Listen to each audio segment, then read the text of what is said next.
Thank you guys for 10,000 subscribers on YouTube after just 2 months. I'm really grateful for each and every one of you. As I promised, I wanted to answer your questions that you have for me. I already have all your questions up here on my laptop. It's gonna be a really chill, conversation. All right, let's start with the first question. I want to ask you, what do you think about learning more than one language at the same time? And do you encourage it first? And also congratulations on the 10,000 followers. I asked myself this question as well. To be honest, it really depends. You can learn 2 languages at the same time, I would say, if they are somewhat, similar. For example, I'm currently studying Korean, right? And I tried to study French at the same time. I found to myself that I was making little to no progress in both languages because I was splitting my attention up into these 2 completely different languages. And that's why I decided to now solely focus on Korean first, try to master that or try to get to B1 level first, and then after focus on improving my French again. It really depends on what languages you're trying to learn, but as a golden rule of thumb, I would say focus on one thing at a time because we humans are naturally not really good at multitasking. Hope that answers your question. Some videos you mentioned becoming a better version of yourself, like being an interesting person. Would you say that before you started YouTube videos, you were shy or something? How did you improve yourself to become a better version? Sure, in high school, I was so shy, introverted, and insecure, you couldn't even believe it. I was basically the Indian guy from Big Bang Theory, if you guys know. He can't even talk to girls, and I couldn't talk to girls at all back then because I was so insecure. And I think that's partially because I grew up as a first-gen immigrant child in Germany, so I never felt really confident about being an Asian person in general. Asians in Western media were always regarded as, nerdy or kung fu type of things, so they were not really cool. That was kind of reflected in school as well. People didn't regard Asians as cool. I was not really popular with the girls, I would say. Some girls did find me cute, but I was so insecure and shy that I couldn't do anything about it. One day I decided that I wanted to change that because I felt that being introverted and insecure didn't actually help me to achieve the huge goals I have in my life. So I slowly started to do things to push myself out of my comfort zone. And one exercise that I think is really crucial and that changed my life was the circle of comfort. And how this works is actually, you can do this yourself if you want to. Draw a circle, and in a circle, write down everything that you're currently good at or that you already possess. Something I don't know. Back then I was writing down swimming because I was a competitive swimmer, or languages as well. Vietnamese, I was always into learning languages. Outside of your circle, write down everything that you're not good at or everything that you want to achieve in life. And basically this circle represents your comfort zone. Everything that you don't have is outside of your comfort zone. Confidence, for example. Talking to girls, having a girlfriend, making money, all of those things. And this visual exercise really helped me to realize that there's so many things that are outside of my comfort zone. And that's why I actively took small steps to improve my social skills, for example, to reach the goals that are outside of my comfort zone. What I used to do is I actually went out to the malls every weekend and just started to talk to strangers, and specifically girls at the time, because I wanted to improve my social skills when talking to girls. Because before that, literally, whenever I had a crush on somebody in my class, I would just ignore them because I thought it would be cool to ignore them and just look cool. Don't give them any attention. But I went out to the malls, just approached a bunch of girls every single weekend, strangers obviously, and in the beginning it was so hard. It literally took me up to 30 minutes or even 1 hour to make the cold approach, to talk to them, because I was so in my head. I was oh, what if they think I'm weird? What if they think I'm awkward? Why should they talk to me? Maybe I'm creepy, those things. But once I actually did it and I realized that they don't see me as creepy because I was just friendly. I was just asking them for directions in the beginning, and afterwards I asked them for the numbers even, which is thinking back at it, this is crazy that a shy Asian kid like me could just pull that off. But over time you'll realize that most people are actually nice towards you if you approach them, okay? Because now I realized to myself, okay, I can actually approach strangers. I can actually do this. And they like it. They gave me positive feedback about myself. They really appreciated my compliments towards them. And the more you do this, the more you develop your social skills. After years and years of doing that over and over again, now I've literally no problem with approaching strangers on the street anymore. Of course, you're feeling a little bit nervous, but overall, it got so much more easy. Basically how I improved myself, and also reading a lot of books. I recommend you to read, Atomic Habits, for example, Think and Grow Rich, types of books that I would really wish I would have read earlier in my life. How did you develop a passion for language learning and for Korean when you started as a beginner? What did you do to advance to your current level? How I developed a passion for language learning is because I grew up in Germany, but my first language was Vietnamese. Until like elementary school, I was always talking in Vietnamese with my parents. And then in elementary school, I suddenly had to learn German. And that's when I realized that, okay, actually I have to learn German for my survival because I want to find friends in Germany. My Vietnamese doesn't really bring me any further. And I realized that once you speak another person's language, you can connect to them on a way deeper level. And for Korean, because I lived in Korea as an exchange student for like 1 year, again, it was necessary for me to learn Korean if I wanted to connect to Koreans on a deeper level. So you can survive with English in Korea as well, because nowadays so many young Koreans, they can speak English at least at a good level, I think.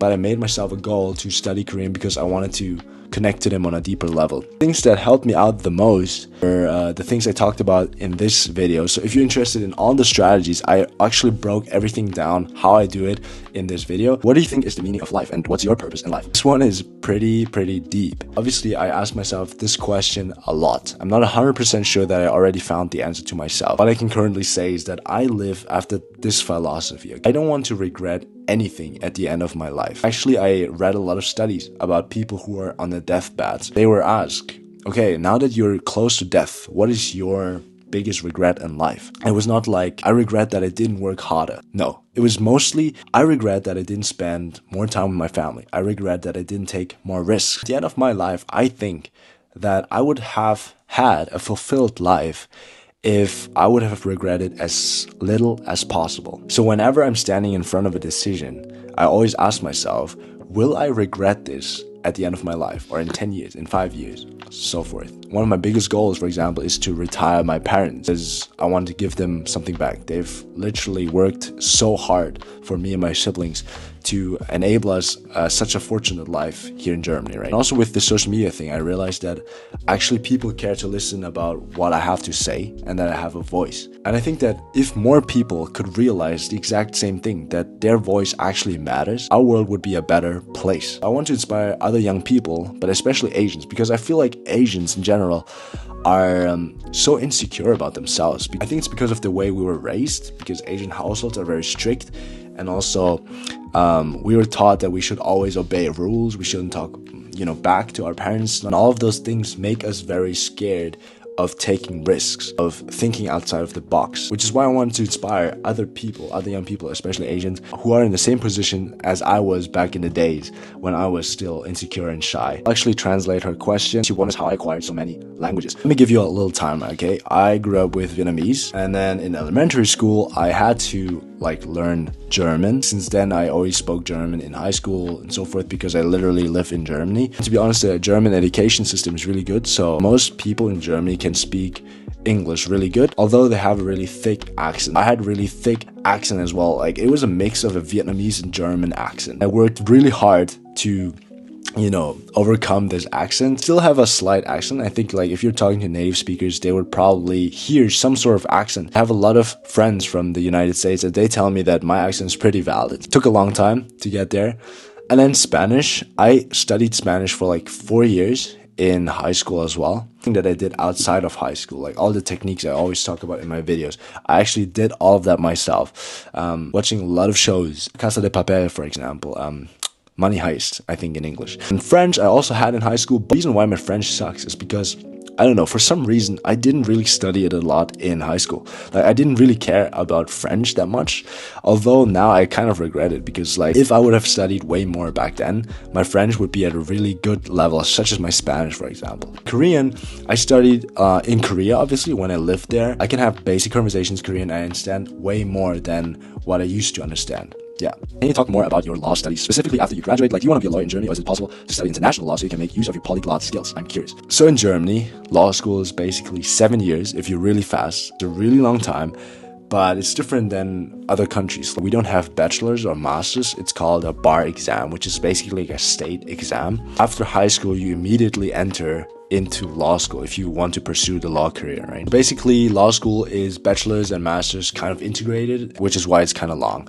And the majority of people who study law in Germany are, educated to become German lawyers. So you're kind of bound to Germany. There are some exceptions, for example, with France, where you can take a double degree or something and then, work in France as well. But basically, most of us are gonna stay in Germany. And I always wanted to do that, but lately I realized that I would probably prefer to have a sort of job where I'm way more flexible, and YouTube and content creation is kind of my ticket towards this type of route if I want to. But I will still study law just to have like a secure plan, because content creation is really risky.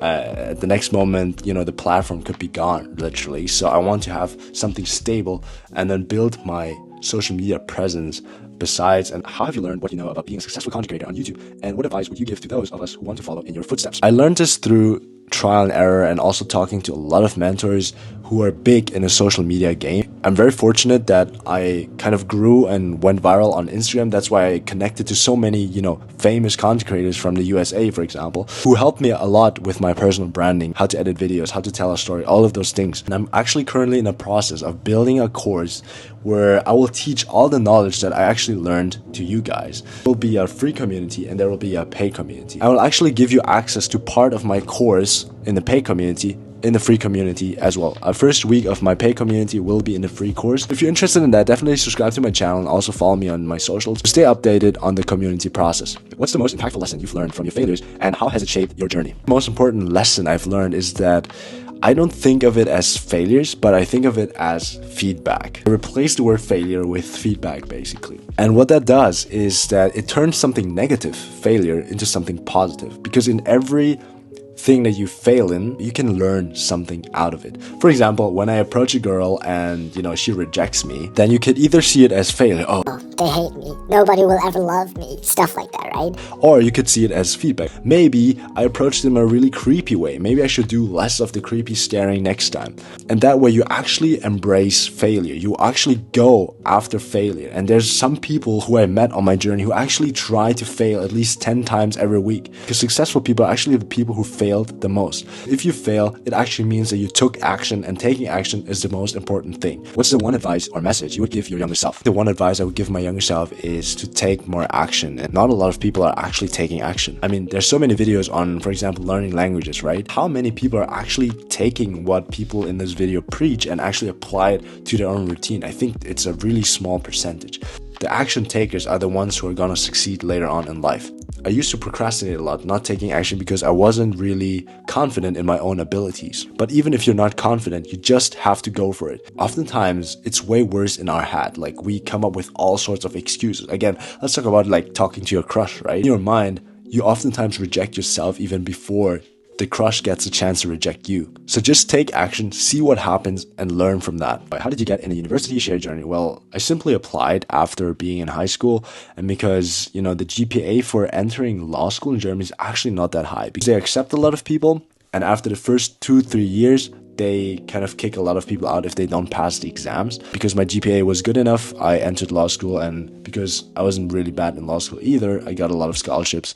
And yeah. What life values do you go after? Treat others like you want to be treated. If most people would just apply this one principle, then people would be so much nicer to each other, right? And then the other thing I mentioned before, I don't want to regret anything in my life. So whenever I do something, I always base it off of my future self. Like, would my future self regret this? Yes or no? So will I do this? Yes or no? Should I learn vocational training in Germany or go straight up to uni there? Which one is better? Now, it really depends on what career path you're going for. Based on your second sentence, I guess you're doing something artistic. Generally speaking, vocational training is more practical and uni is more theoretical. But when it comes to arts, I think like even in uni, you would do some practical stuff. So it just depends on your own career path at this point. I also got submitted some questions on Instagram, and a frequently asked question is, do I have a girlfriend? Currently don't have a girlfriend, but I'm currently talking to someone, so who knows? That might change very soon. Alright, I hope I answered every question that you guys asked, and thank you so much again for 10,000 subscribers, and see you in my next video.